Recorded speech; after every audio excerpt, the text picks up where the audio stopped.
티베트는 세상의 지붕이라 불리는 고지대에 위치합니다. 1.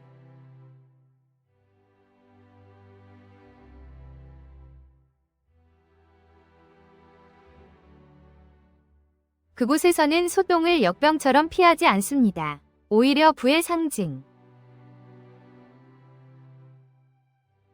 남녀노소 모두가 혀를 내밀며 인사하는 곳을 상상해보셨. 이제쯤이면 궁금하시죠? 오늘 영상에서 모든 궁금증을 풀어드립니다. 이 영상의 내용은 여러 출처를 참고하여 제작되었습니다. 잘못되었거나 빠진 정보가 있다면 아래 댓글로 알려주세요. 감사합니다. 보통 언제 샤워하세요? 어제요? 오늘 아침이요? 댓글 남겨주세요. 기온이 영하 4도, 때로는 영하 22도까지 떨어지는 물 공급이 불안정해 대부분 목욕은 엄두도 못 냅니다. 이것이 대부분 티베트인들의 일상입니다. 혹독한 추위와 불안정한 물 공급으로 인해 대부분의 티베트인들은 하지만 땅이 넓고 인구가 희박하여 악취를 맡을 일은 거의 없습니다. 120만 제곱킬로미터 땅에 약 300만 명만 거주. 제곱킬로미터당 약 3명입니다. 목욕할 시간은요? 어떤 이들은 천연온천에서 하루 종일 몸을 담급니다. 다른 이들은 덜 추운 날 근처 호수 얼음을 가져와 끓여 생활. 신자들은 혹한기에 가끔 수도원에서 지냅니다. 경제적 여유가 있는 이들은 나사나 청두 같은 따뜻한 도시로 잠시 난방시설이 정상 생활을 가능하게 합니다. 적응입니다. 그 주제는 극한 환경에 훌륭하게 적응하는 인간입니다. 이 영상의 모든 사실을 다룹니다. 앞서 벽에 소똥을 바른다고 말씀드렸죠. 이제 그 이유를 설명. 이제 가봅니다. 관광객들이 티베트에 처음 도착하여 현지 가정집 외벽이 소똥으로 반응은 거의 항상 같습니다. 혼란, 약간의 혐오감일 수도 있습니다. 하지만 그들은 아직 모릅니다. 티베트에서 소똥은 재산입니다. 실물로 벽에 걸린 부. 이렇게 생각해보세요. 이 고도에서는 산소 부족으로 나무조차 자라지 못하는 땅에 삽니다. 땔감이 없습니다. 근처에 탄광이 없습니다. 겨울은 혹독합니다. 난방을 위해 무엇을 태우나요? 뭘로 요리하세요? 집 단열은 무엇으로 하세요? 소똥. 말리고 압축하여 매우 효율적인 소똥입니다. 마르면 깨끗이 탑니다. 현지인들은 말린 소똥을 태우면 달콤한 허브 향이 난다고. 왜요? 이곳 야크는 깨끗한 산풀과 맑은 샘물만 먹고 마시기. 때로는 심지어 동충하초를 먹기도 합니다. 세계에서 가장 희귀하고 비싼 약초 중 하나입니다. 이 말을 들으니 궁금하실 겁니다. 말린 소똥 냄새를 직접 맡고 싶어질 겁니다. 섣불리 웃지 마세요. 구운 소똥 케이크라고 전해지기 때문입니다. 실제로 존재하며 인도에서 유래했습니다. 티베트에 대해서는 완전히 확신할 수 없습니다. 하지만 방문할 기회가 생긴다면 저희가 한번 해보고 솔직한 후기를 전해드리겠습니다. 일상 업무는 티베트인들은 주로 목축을 합니다. 약초를 채집합니다. 이 동물들 중 야크가 가장 많습니다. 이 소는 털이 두껍고 깁니다. 배 아래 늘어져 있는 3배 더 큰 폐도 일반 소보다 고산 생존을 돕습니다. 혹한을 견딥니다. 야크는 현지인들이 모든 부분을 활용합니다. 우유와 고기는 중요한 식량원입니다. 털은 코트와 깔개로 만들어집니다. 집보온용으로도 쓰였습니다. 겨울에는 말린 분뇨도 연료로 쓰입니다. 또는 벽 단열재로 쓰입니다. 야크 개체수는 당연합니다. 900만에 육박합니다. 그곳 인구의 약 3배. 하지만 최근 연구에 따르면 소똥을 태우는 것은 매년 1000톤 이상의 블랙카본을 생산합니다. 저 미세한 그 흐름은 열을 흡수합니다. 눈을 평소보다 훨씬 더 빨리 녹입니다. 히말라야 지역에서 이 지역은 3에서 5배 더 빠르게 온난화됩니다. 세계 평균보다 생존이 나은 전통. 지금 기후변화를 가속화하고 있습니다. 한 아내, 여러 남편. 이것이 티베트의 현실입니다. 칼리간다키 강 유역 깊숙이 티베트 고원에 무스탕 부족이 있습니다. 약 7,000명, 2,000제곱킬로미터에 분포합니다. 그들은 고향을 저지대라고 부릅니다. 무언가를 실천합니다. 현대사회에 거의 잊힌 팔리안들이 한 여자, 여러 남편, 특히 한 가족의 형제들입니다. 판단하기 전에 논리를 이해하세요.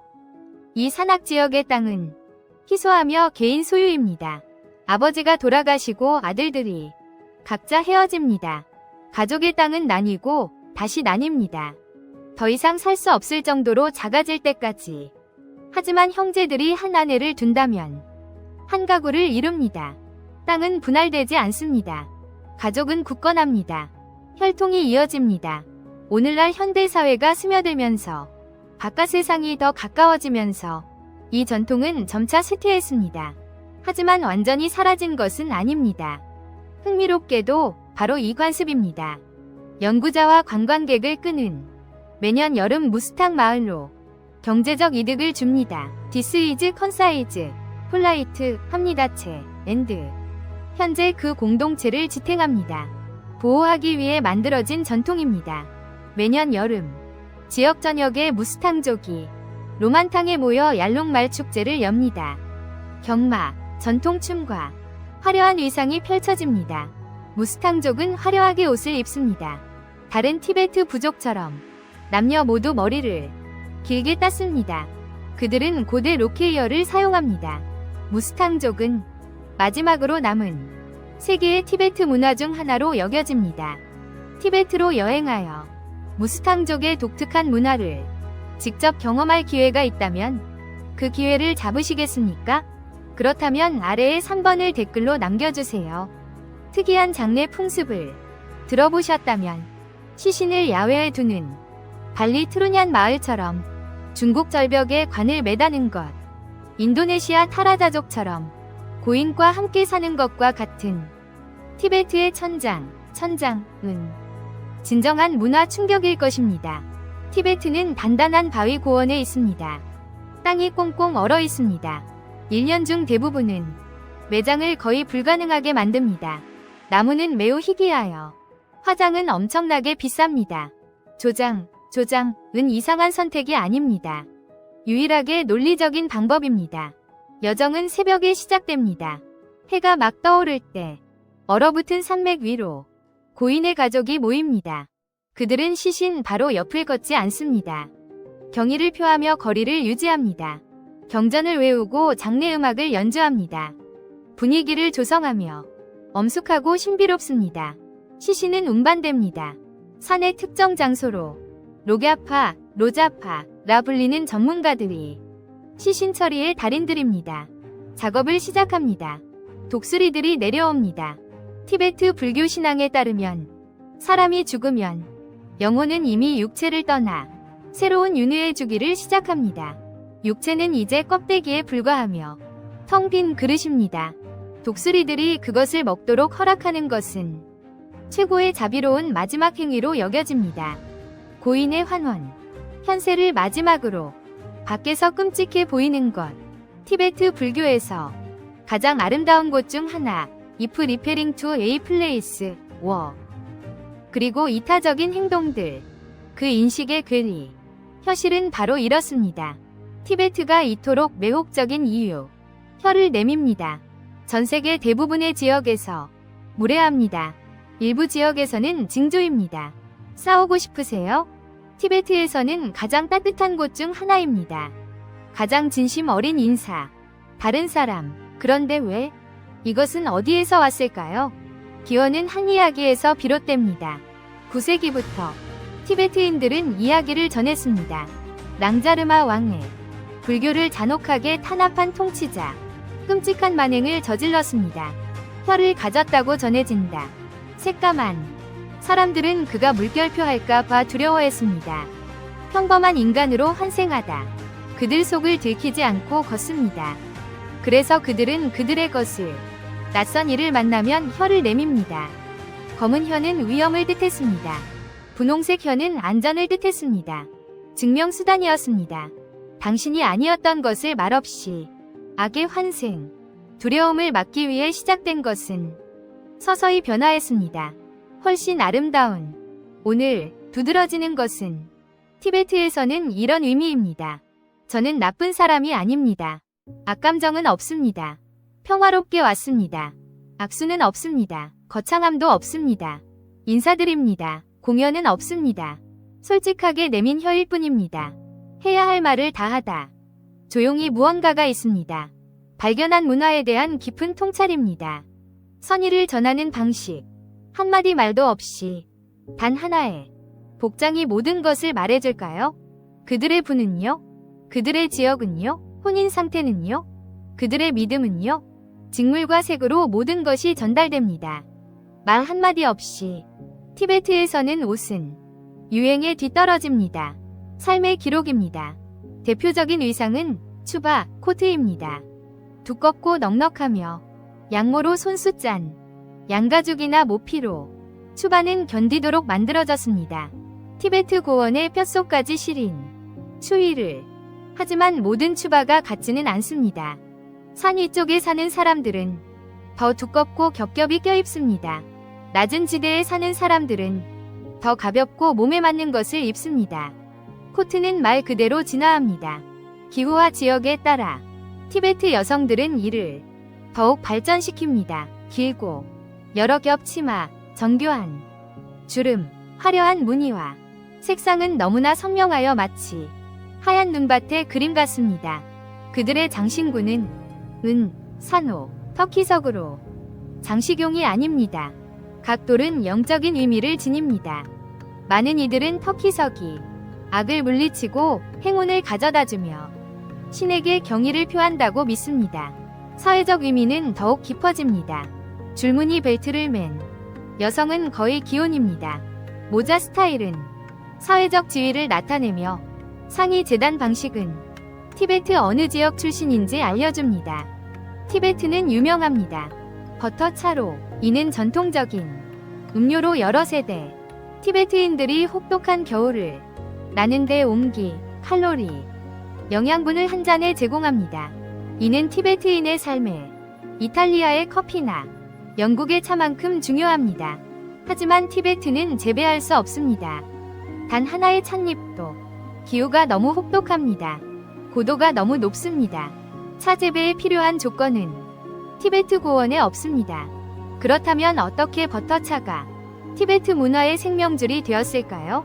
가장 놀라운 인류 역사상 무역로 중 하나를 통해 숙련된 말 상인들은 약 2,500마일을 이동하며 훌륭한 티베트 말을 차와 인도에서 교환했습니다. 그 경로는 험난하고 구불구불했습니다.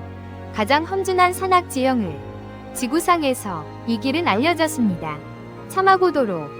전설적인 실크로드와 견줄만한 역사적, 문화적 중요성을 가졌습니다.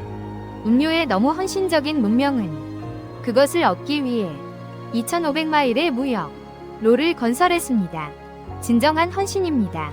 티베트 고원의 음식은 이 땅의 다른 모든 것만큼 독특합니다. 전적으로 환경에 의해 형성됩니다. 산악 지형으로 쌀은 여기서 자라지 않습니다. 대신 티베트인들은 밀과 보리를 재배합니다. 이 두 곡물은 전체 요리 전통의 기반을 이룹니다. 거기에 유목 생활과 극심한 추위를 더하면 특별히 칼로리와 에너지가 높은 요리가 됩니다. 이곳의 생존이 요구하기 때문입니다. 대표적인 요리는 다른 곳에서는 볼 수 없는 독특한 것입니다. 말린 야크 고기는 긴 겨울을 위해 절여 보존됩니다. 산파, 볶은 보릿가루가 될 수 있는 날로 먹거나 버터차에 섞어 먹습니다. 또는 작은 알 모양으로 만듭니다. 여행용 툭파.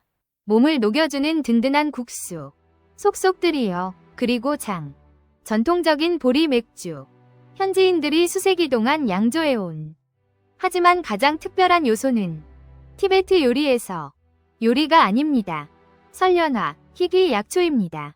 만년설에서만 자라는 콜리플라워 같은 산들, 짙은 녹색 꽃잎을 가진 중앙으로 갈수록 점점 밝아지는 극한 환경에서 자라기 때문에 조건과 드물게 나타납니다.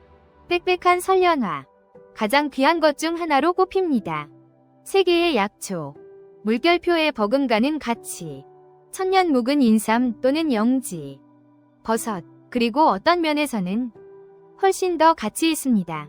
대부분은 티베트를 목적지로 생각합니다. 좁은 기간에만 방문 가능합니다. 완벽한 날씨 시기. 그 가정은 틀렸습니다. 여행객들은 일부를 놓치고 있습니다. 세상에서 가장 독특한 경험. 사실은 티베트의 모든 계절, 색다른 것을 선사합니다. 각각 경험할 가치가 있습니다. 네, 춘추. 특히 4월부터 5월까지. 9월에서 10월은 여겨집니다. 최적의 시기. 날씨가 좋습니다. 맑은 산 풍경. 가장 숨막히는 절경을 이룹니다. 에베레스트 산을 직접 본다면 버킷리스트에 있으실 겁니다. 당신의 달입니다. 티베트의 겨울은 생각보다 좋습니다. 네, 춥습니다. 숙박과 항공편. 가격이 대폭 하락합니다. 낮 기온은 쾌적한 10도. 인파는 완전히 사라집니다. 거의 티베트입니다. 그것은 드뭅니다. 경이로운 일입니다. 여름은 그만의 마법을 선사합니다. 비는 산 풍경을 만듭니다. 변덕과 구름. 자주 봉우리를 가립니다. 여름은 티베트 문화가 가장 활기 넘치는 계절입니다. 휴톤 축제는 매혹적인 티베트 오페라 공연으로 가득합니다. 경마 축제가 광활한 초원 곳곳에서 펼쳐집니다. 전통춤, 즐거운 모임, 수백 년 된 의식이 고원 배경으로 다채롭게 펼쳐집니다. 티베트를 지적으로 이해하고 싶다면 봄이나 가을에 가십시오. 티베트를 온몸으로 느끼고 싶다면 여름에 가십시오. 티베트를 온전히 혼자 즐기고 싶다면 겨울에 가십시오. 틀린 답은 없습니다. 어떤 경험을 할 준비가 되었는지의 문제입니다. 대부분의 사람들이 티베트를 떠올릴 때 생각나는 이미지는 이것입니다. 선명한 색깔의 깃발들이 파랑, 하양, 빨강, 초록, 노랑으로 깊고 푸른 하늘 아래 펄럭이는 모습입니다. 그것들은 룸타 기도 깃발이며 단순한 장식 그 이상입니다. 각 깃발은 주문과 기도로 가득합니다. 모든 룸타 깃발 중앙에는 바람의 말이 있습니다. 불교의 산보를 상징합니다. 깃발 네모퉁이에는 4마리의 신성한 동물이 있습니다. 가로다. 신화 속 새는 지혜를, 용은 힘을, 호랑이는 자신감을, 눈사자는 용기와 대담함을 상징합니다.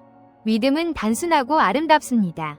바람이 깃발을 스치면 그 기도를 세상 밖으로 실어 나릅니다. 바람이 닿는 모든 생명체에 축복을 퍼뜨립니다. 깃발은 한 사람만을 위해 기도하는 것이 아니라 모두를 위해 기도합니다. 깃발을 거는 날은 매우 중요합니다. 올바른 날에 걸면 기도는 모두에게 행운과 축복을 가져다 줍니다. 잘못된 날에 걸면 장애물을 가져오며 오래 걸려 있을수록 그 장애물은 커집니다. 티베트에서 기도 깃발을 발견하면 땅에 떨어진 것을 밟지 마십시오. 무시하지 마십시오.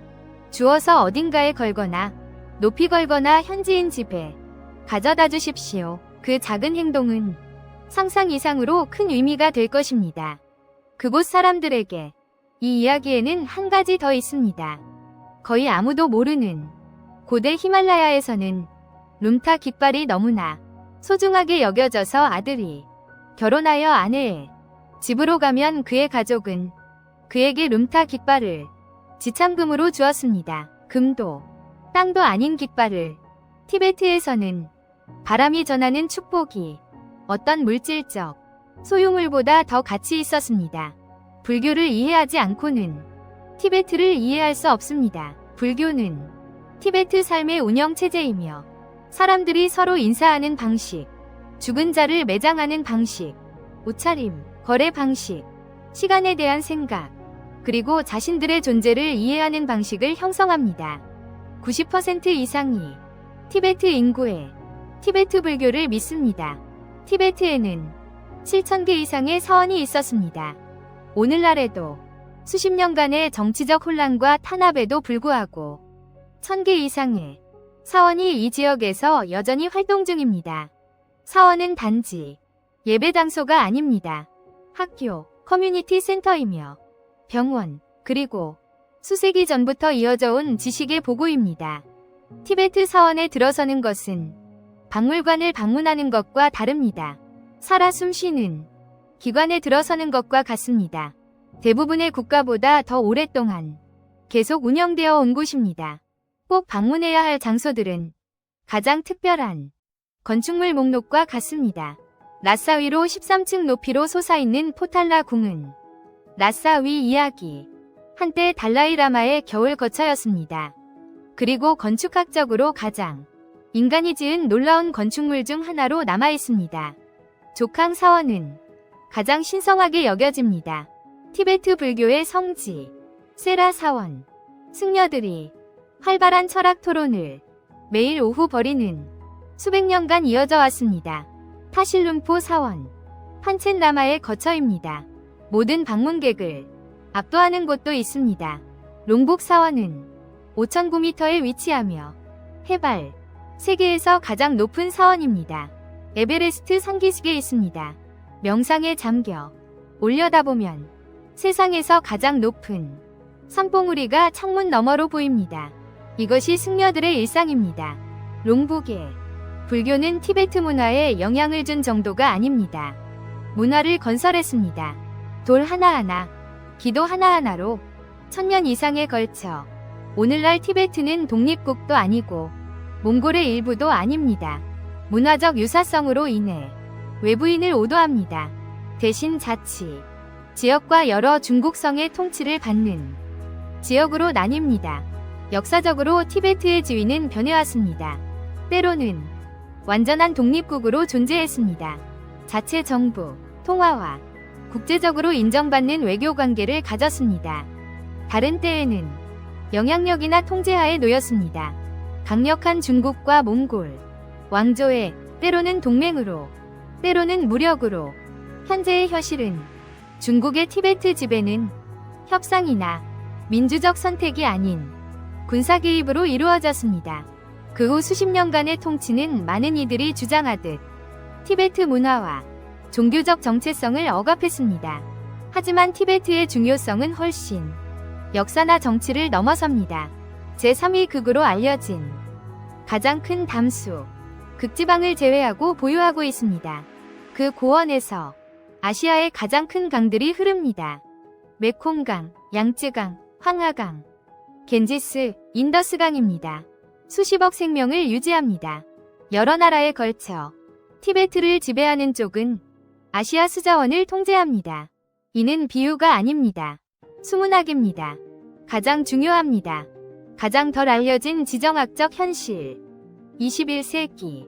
산 상상해 본 적 있나요? 아무도 정상에 오르지 못했나요? 칼라시 산입니다. 가장 신비롭고 논쟁적인, 그리고 세상의 미지의 봉우리들. 멀리서 보면 닮았습니다.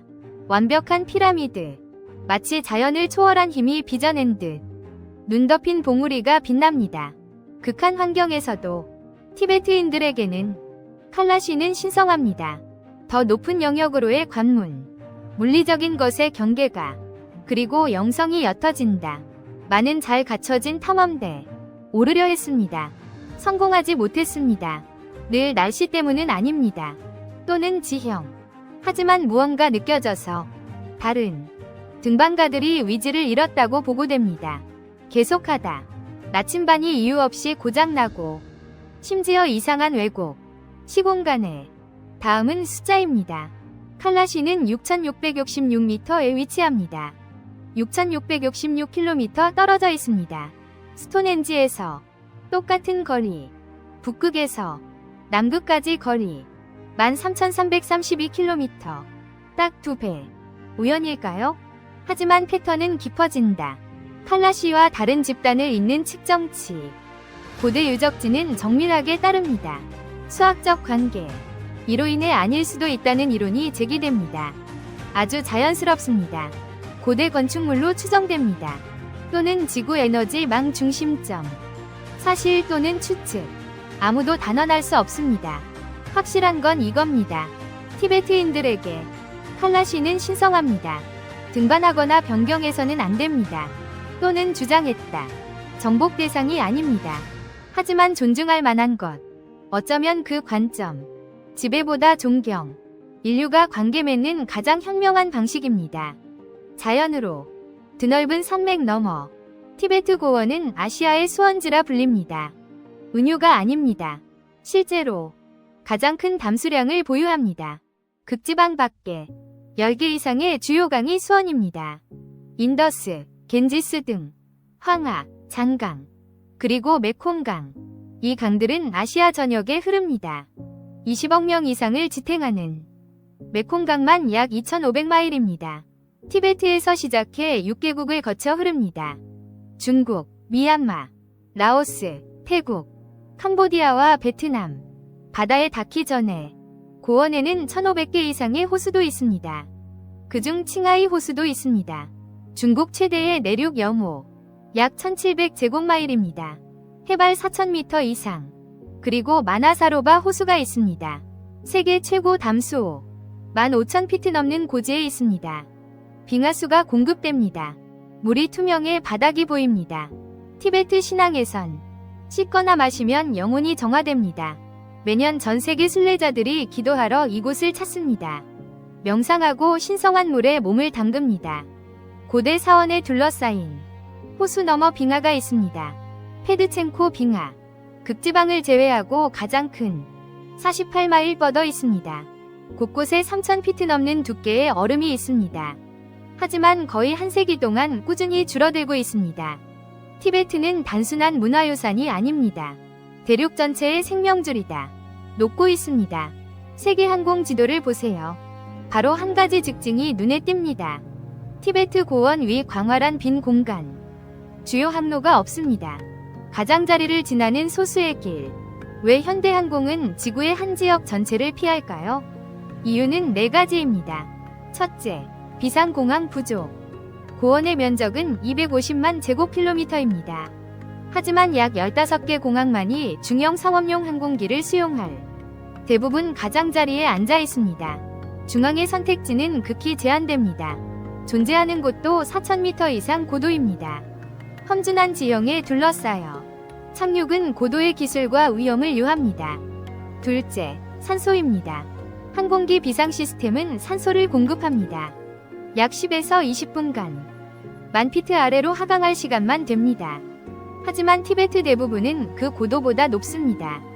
감압 사고 시 도달할 안전 고도가 없습니다. 셋째, 엔진 고장 절차입니다. 비행기는 엔진 하나로도 비행 가능하지만 계산된 안전 고도로 하강해야 합니다. 티베트에서는 그 고도가 지형보다 낮을 수도 있습니다. 즉, 항공기는 산을 향해 하강합니다. 멀어지는 것이 아니라. 넷째, 보이지 않는 난기류입니다. 강력한 기류가 히말라야와 충돌하여 혼란스럽고 예측 불가능한 기류를 생성합니다. 폭풍 난기류와 달리 미리 감지되지 않습니다. 갑작스럽고 격렬한 요동을 일으킬 수 있습니다. 비상 착륙이 거의 불가능한 지형에서.